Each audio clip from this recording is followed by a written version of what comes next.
Good morning to all my dear students. Class chemistry का third chapter धातु एवं अधातु इस वीडियो में आप सभी को हम बताएंगे।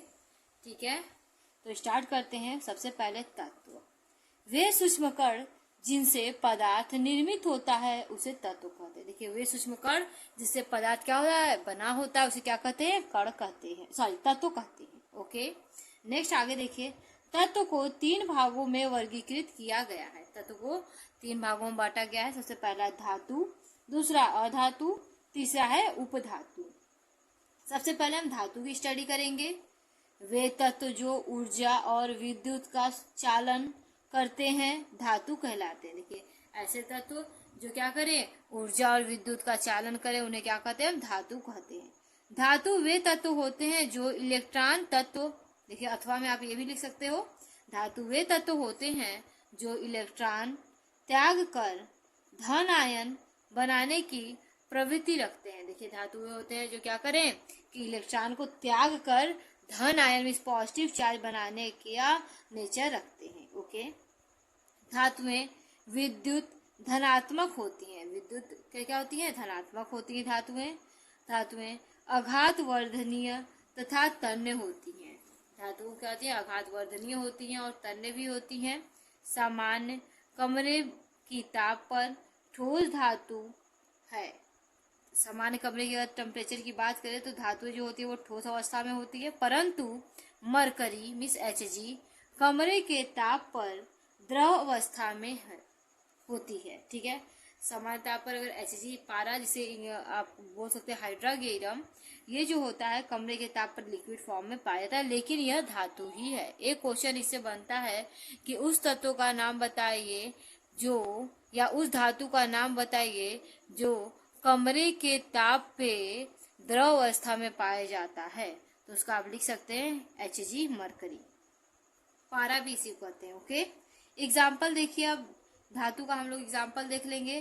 कैल्शियम हो गया, एल्यूमिनियम, कॉपर, सोना, चांदी, लोहा, मरकरी इत्यादि, ये सभी क्या हैं, धातु के एग्जाम्पल है। ओके, धातुओं के भौतिक गुण। ठीक है, धातुओं के भौतिक गुण इसमें पढ़ेंगे हम लोग। धातुओं के भौतिक गुण निम्नलिखित होते हैं। अगर भौतिक गुण की बात करें तो बहुत सारे होते हैं। धात्विक चमक, ठीक है, सबसे पहले उसमें क्या होती है, चमक होती है। विद्युत एवं ऊष्मीय सुचालक, ये कहते हैं विद्युत और ऊष्मा के सुचालक होते हैं। ठीक है, आघात वर्धनीयता, यानी इस पे पीटे तो पीट के चादर के फॉर्म में कन्वर्ट हो जाएंगे लेकिन जल्दी टूटती नहीं है, इसे ही आघात वर्धनीयता। तन्यता, इसको तान कर तार के रूप में कन्वर्ट किया जाता है, इसे तन्यता। कठोरता, गलनांक व क्वथनांक, ठीक है, घनत्व, ठीक है, घ है ये, घनत्व, भंगुरता, ध्वनि और विलीयता। सबसे पहले धात्विक चमक की हम बात करेंगे। ठीक है, तो स्टार्ट करते हैं।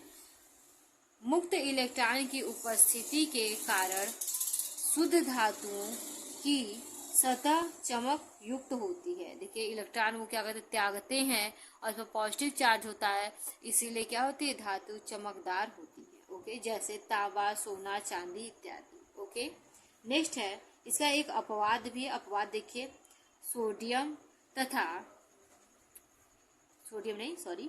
आयोडीन तथा ग्रेफाइट चमकीले होते हैं। आयोडीन और ग्रेफाइट दोनों ही चमकीले होते हैं, परंतु ये अधातु होते हैं। आयोडीन और ग्रेफाइट दोनों ही चमकीले, लेकिन ये क्या है, ग्रेफाइट है। ओके, नेक्स्ट, विद्युत एवं ऊष्मीय सुचालकता।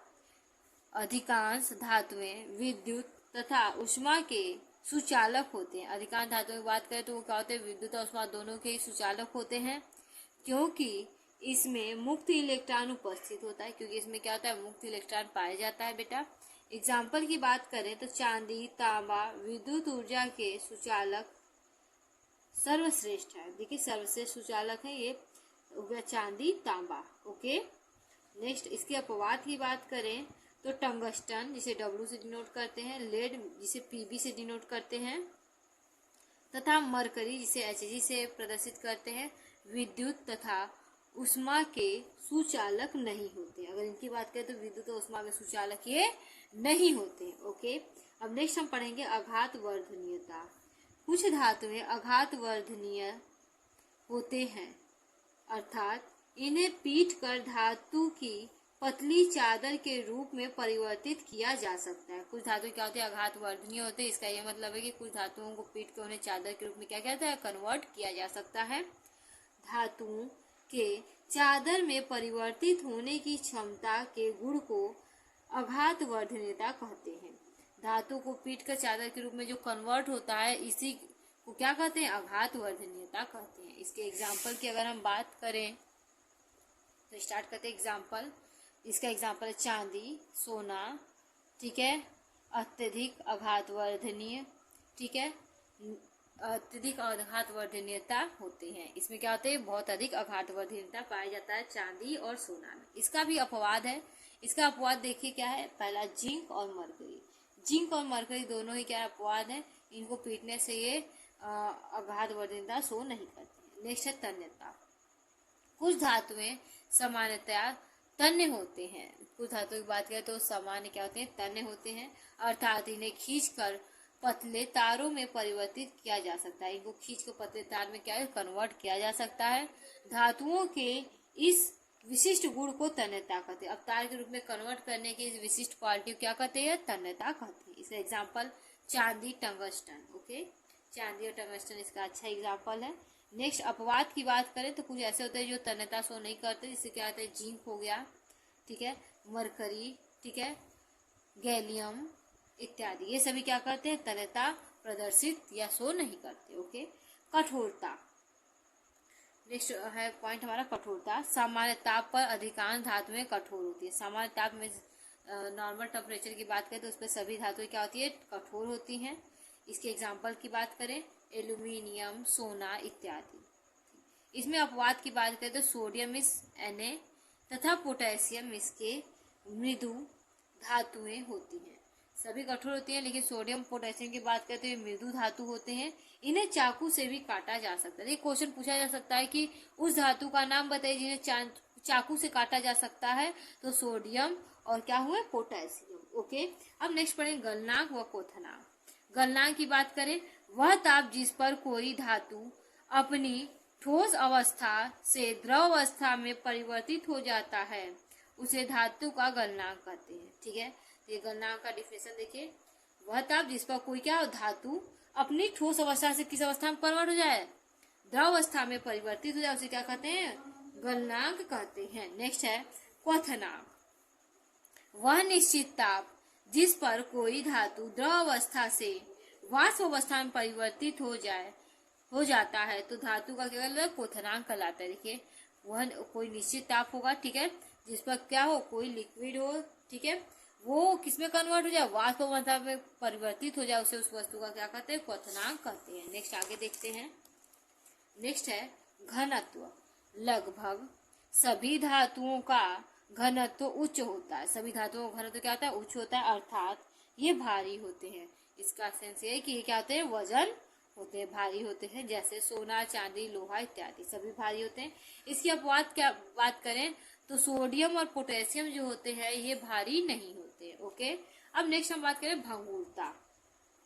धातुएं सामान्यतः कठोर होती हैं। सभी धातुएं क्या होती है, सामान्यतः कठोर होती हैं, जिस कारण इनमें भंगुरता का गुण नहीं पाया जाता। जिस कारण इनको जब पीटते हैं तो ये क्या होता है, छोटे छोटे कण में डिवाइड नहीं होता है। ठीक है, अब इसका अपवाद ये है जिंक। ठीक है, जिंक इसका अपवाद इसलिए क्योंकि जब उसको पीटा जाता है तो वो छोटे छोटे कण में बिखर जाता है।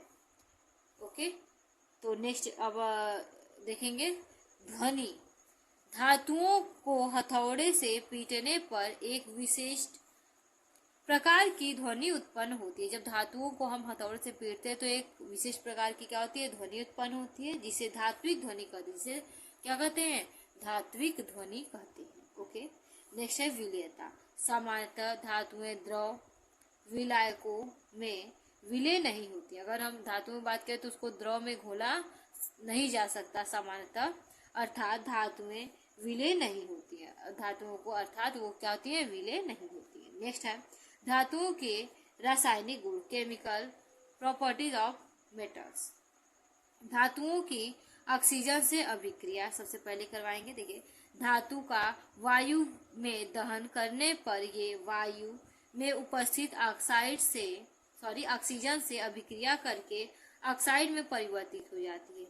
जब भी धातुओं का हम क्या करें, वायु के प्रेजेंस में दहन कराते हैं तो क्या जो वायुमंडल में ऑक्सीजन होता है उससे अभिक्रिया करके वो क्या बनाती है, धात्विक ऑक्साइड बना लेती है। ओके, देखिए ये रिएक्शन के द्वारा आपको स्पष्ट किया है, धातु का ऑक्सीजन से अभिक्रिया कराए तो क्या बना, धातु ऑक्साइड का फॉर्मेशन हो गया। एग्जाम्पल, क्षार धातुओं से सोडियम, पोटेशियम, लिथियम इत्यादि सामान्य ताप पर वायु की ऑक्सीजन से क्रिया करके ऑक्साइड बनाते हैं। ये सोडियम, पोटेशियम और लिथियम ये सभी क्या है, सामान्य ताप पर ही क्या करते हैं, वायु से क्रिया कर लेते हैं और ऑक्साइड बनाते हैं। सोडियम ऑक्सीजन से क्या होगा, sodium oxide, potassium oxide, potassium oxide, lithium oxide, lithium oxide का फॉर्मेशन कर दिया। ओके, धातु का जल से अभिक्रिया। देखिए, धातुएं जल मीन्स H2O के साथ अभिक्रिया करके हाइड्रोजन गैस मुक्त करती है। धातुएं क्या होती हैं, जल के साथ जब अभिक्रिया करती हैं तो कौन सी गैस मुक्त करती है, हाइड्रोजन गैस मुक्त करती हैं तथा धातु ऑक्साइड या धातु हाइड्रोक्साइड का निर्माण करती है। और इसके साथ ही धातु ऑक्साइड या धातु हाइड्रोक्साइड का क्या करती हैं, फॉर्मेशन करती है। देखिए, धातु प्लस जल, धातु का जल के साथ अभिक्रिया करें तो धातु ऑक्साइड और धातु हाइड्रोक्साइड और क्या जल का निर्माण की, धातु ऑक्साइड बनाएंगी या धातु हाइड्रोक्साइड बनाएंगे, उसके साथ ही जल क्या करेंगे, मुक्त करेंगे या निकाल देंगे, अलग कर देंगे। ठीक है, एग्जाम्पल, सोडियम तथा पोटेशियम धातुएं ठंडे जल के साथ तेजी से अभिक्रिया करती है। ये सोडियम और पोटेशियम की बात करें तो ये ठंडे जल के साथ बहुत तेजी से रिएक्शन करती हैं। इस अभिक्रिया से धातु हाइड्रोक्साइड तथा हाइड्रोजन गैस का निर्माण होता है। इस अभिक्रिया के फलस्वरूप अगर बात करें तो धातु हाइड्रोक्साइड या फिर और क्या होता है, हाइड्रोजन गैस का फॉर्मेशन होता है। देखिए, रिएक्शन के द्वारा आप सभी को दिखाया गया है। देखिए, पोटेशियम का जल के साथ अभिक्रिया कराएं तो पोटेशियम हाइड्रोक्साइड और हाइड्रोजन गैस क्या हो रहा है, मुक्त हो रहा है। ओके, नेक्स्ट देखिए, सोडियम का जल के साथ अभिक्रिया कराएं, सोडियम हाइड्रोक्साइड और हाइड्रोजन गैस मुक्त हो रहा है। यहाँ भी देख सकते हैं आप लोग, क्लियर है। ओके, नेक्स्ट अब आगे बढ़ते हैं। धातु की हाइड्रोजन के साथ अभिक्रिया। ठीक है, धातु की हाइड्रोजन के साथ अभिक्रिया। सामान्यतः धातु में हाइड्रोजन से क्रियाशीलता नहीं प्रदर्शित या दर्शाती, परंतु कुछ क्रियाशील धातुएं जैसे sodium, potassium, calcium etc hydrogen से संयोग करके धात्विक लवण के ठोस यौगिक अर्थात हाइड्राइड का निर्माण करती हैं। ठीक है, सामान्य तौर पर अगर बात करें तो जो धातुएं होती हैं वो हाइड्रोजन से रिएक्ट नहीं करती, लेकिन कुछ क्रियाशील धातुएं होती हैं जो हाइड्रोजन से रिएक्ट करती हैं और हाइड्राइड का फॉर्मेशन करती हैं। जैसे कि सोडियम क्या हाइड्रोजन से रिएक्शन करेगा तो क्या NaS में सोडियम हाइड्राइड का क्या करेगा, फॉर्मेशन करेगा। ठीक है, सीधा पोटेशियम हाइड्रोजन से पोटेशियम हाइड्राइड, कैल्शियम हाइड्रोजन से कैल्शियम हाइड्राइड का निर्माण करता है। ओके, धातु का तनु अम्ल के साथ अभिक्रिया। देखते हैं, सामान्यतः सभी धातु तनु अम्लों से अभिक्रिया करके हाइड्रोजन गैस तथा धातु लवण निर्मित करते हैं।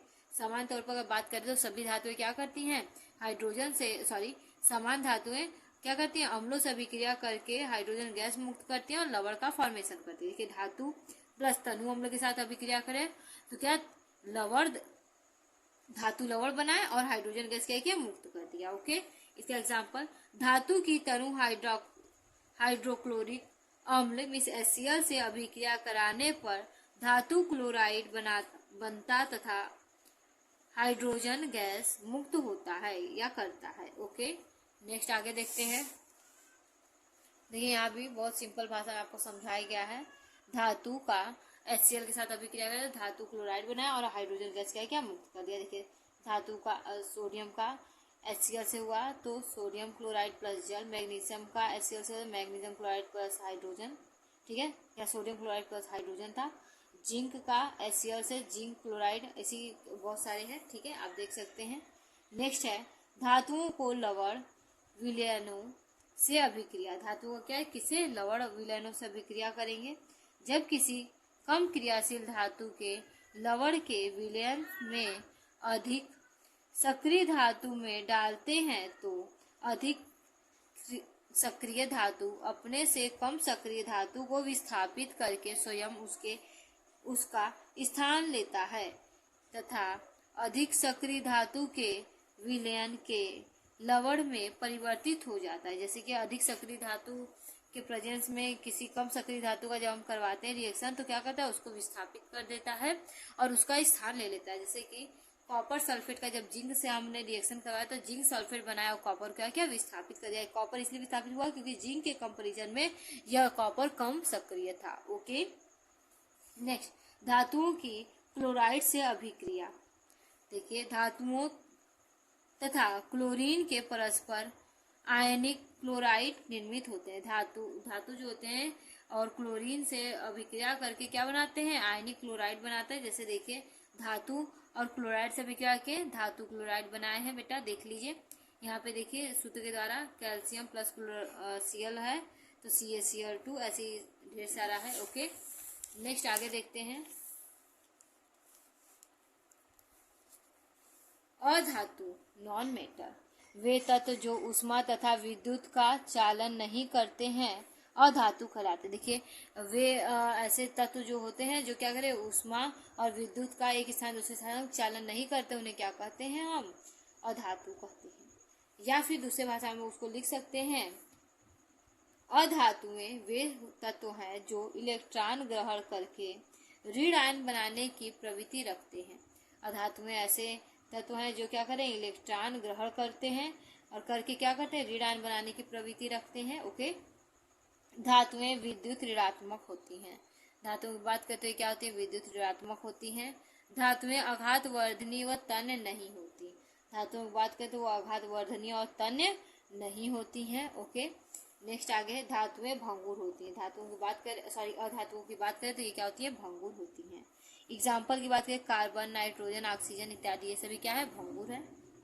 ठीक है, अधातुओं का एग्जाम्पल है। ओके, नेक्स्ट, अधातुओं की भौतिक गुण की बात करें तो धात्विक चमक सबसे पहले आता है। सामान्यतः अधातु में कोई विशेष चमक नहीं होती। अधातु में कोई विशेष प्रकार का चमक नहीं होता। इसकी सतह मलिन होती है। इसकी सतह या सरफेस की बात करें तो वो कैसी होती है, मलिन होती है। एग्जाम्पल की बात करें तो फास्फोरस, सल्फर। ठीक है, अगर अपवाद की बात करें तो ये अपवाद की बात करें तो आयोडीन, ग्रेफाइट, ये दो ठो जो हैं ये क्या दर्शाती हैं, आपको वो डिनोट करती हैं कि ये अधातु होते हुए भी धात्विक चमक दिखा रही हैं। ओके, विद्युत एवं ऊष्मीय चालकता। विद्युत तथा ऊष्मीय सुचालकता प्रदर्शित नहीं करती क्योंकि इसमें मुक्त इलेक्ट्रॉन नहीं पाए जाते। जो भी अधातुएं होती है बेटा, वो क्या करती हैं, विद्युत और ऊष्मीय सुचालकता प्रदर्शित नहीं करती क्योंकि इसमें मुक्त इलेक्ट्रॉन नहीं होते हैं। ओके, एग्जाम्पल की बात करें तो फास्फोरस, सल्फर। इसका एग्जाम्पल फास्फोरस और सल्फर है और इसका एक अपवाद भी है। ओके, इसका अपवाद है ग्रेफाइट। ग्रेफाइट अधातु होते हुए भी क्या करती है, विद्युत और ऊष्मा का चालन करती है। ठीक है, नेक्स्ट है भंगुरता। ठोस अधातुओं को पीटने पर ये चादर में परिवर्तित नहीं होती है। ठोस जो अधातुएं होती हैं उनको अगर हम पीटे तो वो क्या होती है, चादर में कन्वर्ट नहीं होती है क्योंकि इसकी प्रकृति भंगुर होती है। क्योंकि इसकी जो नेचर होता है वो कैसा होता है, भंगुर होता है। अर्थात इसको हथौड़े से पीटने पर ये छोटे छोटे टुकड़ों में क्या होते हैं, टूट जाते हैं। जब इसको पीटा जाता है बेटा तो ये छोटे छोटे टुकड़ों में क्या होती है, टूट जाती है। एग्जाम्पल सल्फर और फास्फोरस। ठीक है, सल्फर और फास्फोरस। नेक्स्ट है अतन्यता। अधातुओं को खींचकर तार में परिवर्तित नहीं किया जा सकता। ठीक है, किया जा सकता अर्थात इनमें तन्यता का भाव नहीं पाया जाता। अगर अधातुओं को बात करें तो उसको खींचकर तार में कन्वर्ट नहीं किया जा सकता। इट मीन्स कि इसमें क्या होती है, तन्यता का अभाव होता है। ठीक है, इसकी भंगुर प्रकृति के कारण यह खींचने पर टूट जाता है। भंगुर प्रकृति होने के कारण जब इसको खींचा जाता है तो ये क्या होता है, टूट जाता है। नेक्स्ट है कठोरता। अधिकांश ठोस अधातुएं जैसे सल्फर, फास्फोरस, ठीक है, फास्फोरस मृदु होते हैं। सल्फर फास्फोरस की बात करते हैं, क्या होते हैं, मृदु होते हैं। जबकि कुछ ठोस भी होते हैं, जैसे अपवाद में हीरा। हीरा क्या होते हैं, ठोस होती है। ठीक है, नेक्स्ट अगर बात करें गलनांक व क्वथनांक। अधातुओं के गलनांक तथा क्वथनांक कम होते हैं। अर्थात ये निम्न ताप पर ठीक है वाष्पित हो जाते हैं। अधातुओं की बात करें, इसका गलनांक और क्वथनांक दोनों ही कम होता है। ये कम टेम्परेचर पर ही क्या होते हैं, वाष्पित होने लगते हैं या मेल्ट हो जाते हैं, नष्ट होने लगते हैं। ठीक है, एग्जाम्पल की बात करें तो फास्फोरस और सल्फर इसका एग्जाम्पल है। अपवाद की बात करें तो कार्बन, ठीक है, बोरान, सिलिकॉन इसका क्या है, अपवाद है। अगर हम घनत्व की बात करें तो अधातुओं का घनत्व सामान्यतः कम होता है। अधातु की बात करें तो इसका घनत्व मीन्स वजन क्या होता है, कम होता है। एग्जाम्पल सल्फर, हीरा, ठीक है, आयोडीन। ओके, नेक्स्ट है, सॉरी, इसका एग्जाम्पल का बात करें तो सल्फर है। अपवाद की बात करें, इसमें भी अपवाद है, हीरा और आयोडीन। ओके, ये चीज ध्यान से देखिएगा, इसका एग्जाम्पल क्या है, सल्फर है, और अपवाद की बात करें तो हीरा और आयोडीन इसका अपवाद है। नेक्स्ट, ध्वनि। अधातुएं ठीक है अध्वनि होती हैं, इट मीन्स अर्थात इन्हें हथौड़े से पीटने पर कोई ध्वनि उत्पन्न नहीं होता। अधातुएं क्या होती है, ये ध्वनि शो नहीं करते हैं। अगर इनको पीटा जाए हथौड़े से तो इसमें कोई विशेष प्रकार की ध्वनि उत्पन्न नहीं होती है। अगर हम विलयता की बात करें तो अधातुएं अपने द्रव विलायकों में घुल जाती हैं।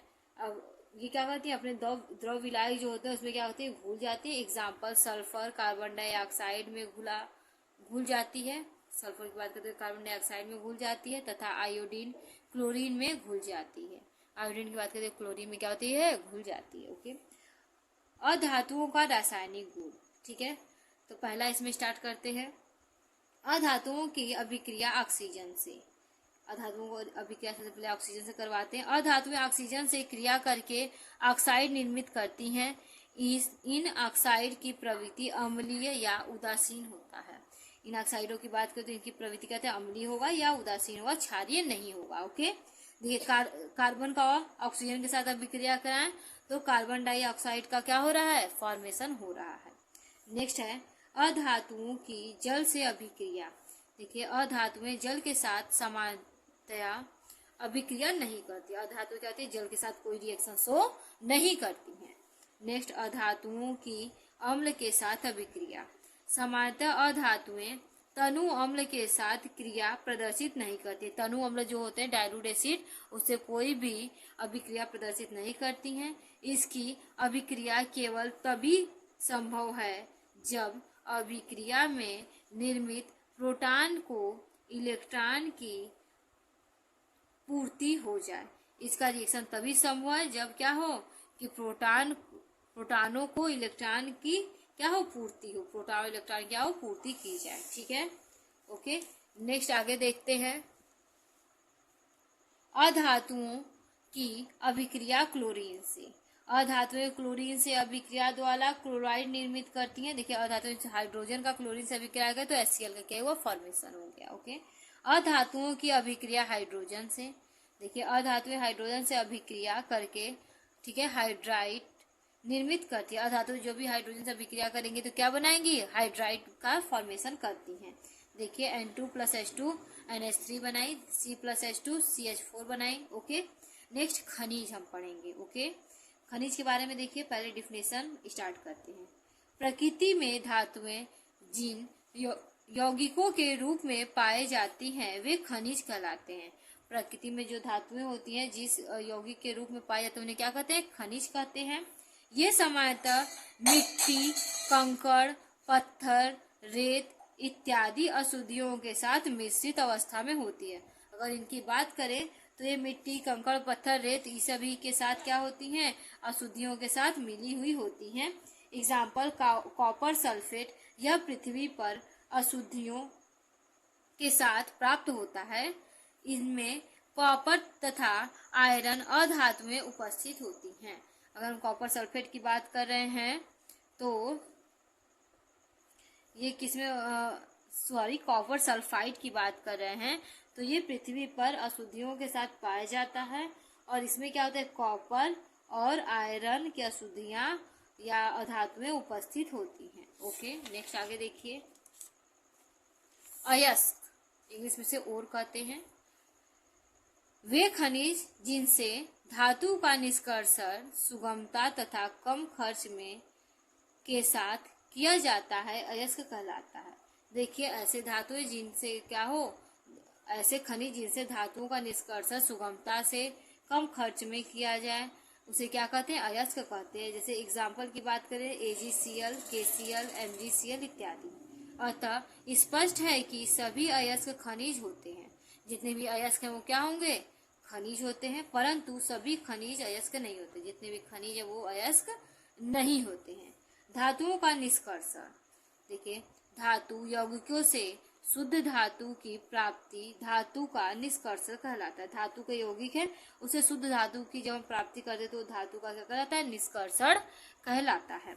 जैसे इसमें बात करें धातु कर्म, तत्वों के अनेक अयस्कों से निष्कर्षण की प्रक्रिया धातु कर्म कहलाता है। तत्वों के क्या होता है, अनेक अयस्कों से क्या होता है, निष्कर्षण की जो प्रक्रिया होती है उसे धातु कर्म कहते हैं।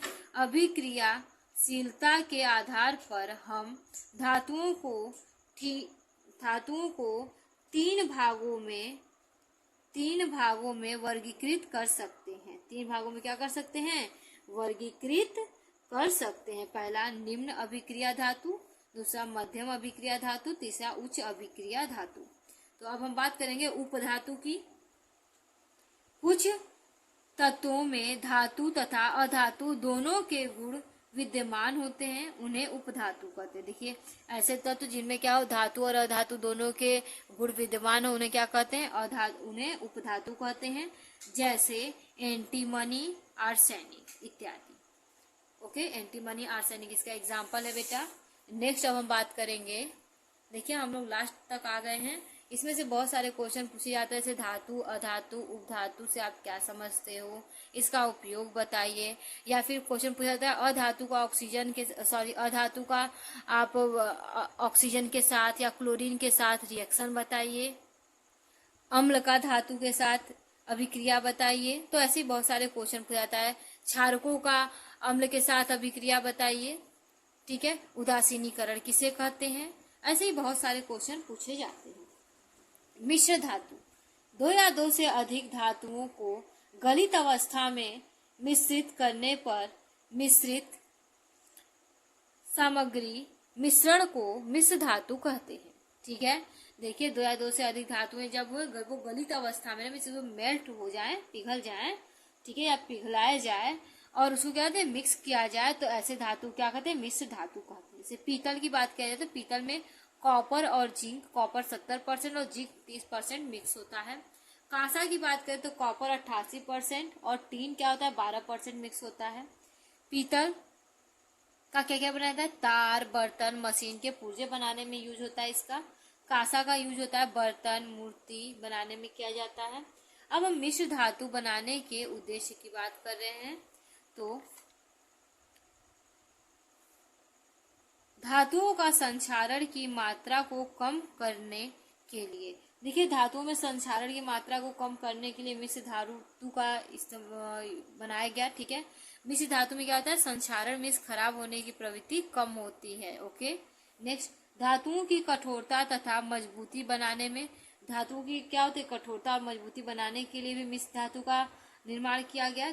तीसरा है धातुओं के गलनांक को घटाने के लिए, धातुओं गलनांक जो उच्च था उसको क्या करते हैं, घटाने के लिए भी मिश्र धातु का प्रयोग किया जाता है। रंग तथा प्रकृतिकरण सुधार के लिए, देखिए धातु जो होती है उसमें क्या होते हैं, रंग भी चेंज हो जाते हैं। ओके, इसके लिए इसका निर्माण किया गया। एग्जाम्पल की बात करें, एल्युमिनियम और कॉपर मिलकर सोने के समान रंग प्रकट करते हैं। एल्युमिनियम और कॉपर जब मिल जाते हैं तो सोने के समान रंग प्रकट करने लगते हैं। रासायनिक सक्रिय को बढ़ाने के लिए, ठीक है, ये क्या होती है, रासायनिक सक्रियता को बढ़ाने के लिए इसका यूज किया जाता है। आपको ये सारे चीज समझ में आए होंगे। यहाँ पर आपका नेक्स्ट चैप्टर खत्म होता है। तो अब हम नेक्स्ट चैप्टर जो है वो आगे स्टार्ट करेंगे। तब तक के लिए थैंक यू। ओके।